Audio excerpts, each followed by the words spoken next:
জয় হাসপাতালে রোগীর চাপ কেমন দেখছেন এবং চিকিৎসকরা কি বলছেন?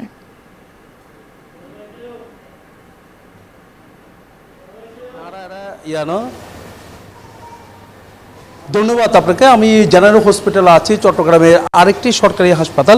এই হাসপাতালেও গরমের কারণে রোগীর চাপ কিন্তু কিছুটা বাড়তে শুরু করেছে। তবে এখানে করোনা আর ডেঙ্গু রোগীর সংখ্যা সবসময় বেশি থাকে, তার কারণে সাধারণ রোগী যারা তারা কিন্তু তেমন কিন্তু এখানে আসে না। তবে যারা এসেছে তারা ডায়রিয়া সহ নিউমোনিয়া সহ বিভিন্ন রোগ আক্রান্ত বলে আমাদেরকে জানিয়েছেন।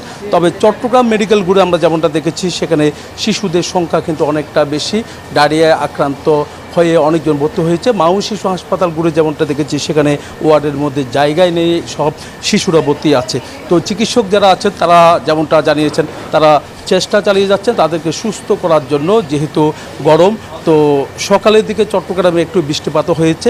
তবে যেভাবে বৃষ্টিপাত হয়েছে সেভাবে শীতল হাওয়া কিন্তু এখনও বয়ে যাচ্ছে না বন্দরনগরী চট্টগ্রামে। তবে আরও বৃষ্টিপাত হওয়ার সেই শঙ্কায় রয়েছে বলে আমাদেরকে জানিয়েছেন আবহাওয়া অধিদপ্তর সহ এখানে যারা সংশ্লিষ্ট, তারা বলছেন আরও বৃষ্টিপাত হতে পারে।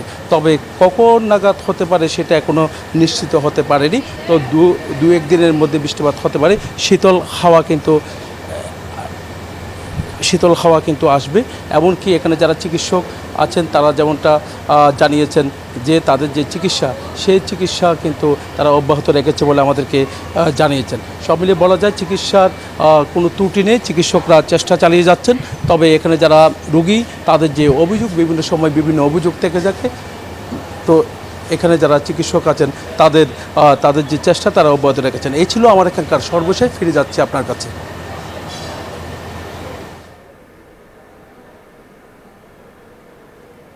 বিকাশে কম খরচে ক্যাশ আউটের লিমিট বেড়ে 50,000, প্রিয় এজেন্টও 2টা।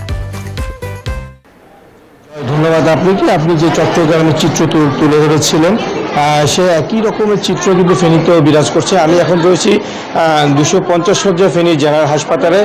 তীব্র তাপদাহ কিন্তু ফেনীতে পড়ছে, তাই এই গরমে কিন্তু রোগীর সংখ্যাও বাড়ছে। ফেনী জেনারেল হাসপাতালে আমি শিশু ওয়ার্ডে রয়েছি। এখানে ডায়রিয়া এবং সাধারণ ওয়ার্ড মিলে অর্থাৎ 43টি বেড রয়েছে। সেই বেডের বিপরীতে কিন্তু আজকে ভর্তি রয়েছে 149 জন রোগী। অর্থাৎ বলা যায় 3 থেকে 4 গুণ পর্যন্ত রোগী ভর্তি হয়েছে জেনারেল হাসপাতালে। যার কারণে কিন্তু আমরা এখানে দেখছি যে এখানে হাসপাতালে যে বারান্দা রয়েছে সেখানে কিন্তু রোগী ঠাসা একেবারেই। এবং এছাড়াও কিন্তু বিশেষ করে আমি যদি বলি যে বহির্বিভাগও কিন্তু এর চেয়ে কিন্তু কয়েক গুণ রোগী প্রতিদিন ভিড় করছে। এবং যে প্রাইভেট হাসপাতালগুলো রয়েছে সেখানেও কিন্তু রোগীর সংখ্যা অনেক বলে জানিয়েছেন এখানে সংশ্লিষ্ট চিকিৎসকরা।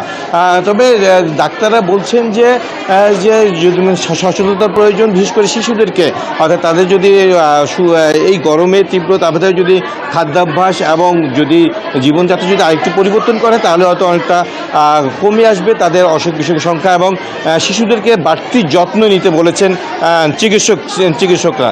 তো বলা যায় যে ফেনীর যে হাসপাতালগুলো রয়েছে প্রত্যেকটি হাসপাতালে কিন্তু গরমজনিত কারণে কিন্তু রোগীর সংখ্যা প্রতিদিনই বাড়ছে।